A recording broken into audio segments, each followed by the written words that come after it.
A solar system is a power system designed to supply usable power by means of photovoltaic effect.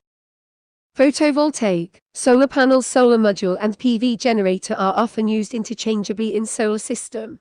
By the way, you can order all your solar products by visiting the link in the description below. One major rule about solar system: you should order your solar products from a reputable supplier. Photo has to do with light. Voltaic has to do with electricity, hence photovoltaic system. PV systems do come in different sizes ranging from small rooftop to mega solar projects. One might ask, why do we talk about solar energy? Why? Besides the fact that solar energy is smart and renewable, it has many advantages as compared to other forms of energy. Adopting solar energy is a positive step towards the fight against pollution. You once heard about global warming, right? Just like all other forms of energy, solar energy has many applications, which makes it a proper substitute.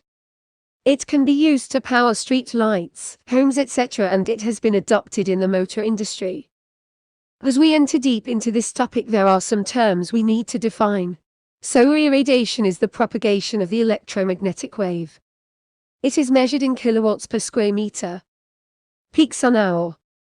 It is the average number of hours per day a PV will operate at peak. That is the time we get maximum power from the solar panels. Radiation can be measured as beam diffuse of total radiation. Total radiation being the sum of beam and diffuse radiation. Thank you for watching. We meet in my next video, in which we will learn more on different types of solar panel.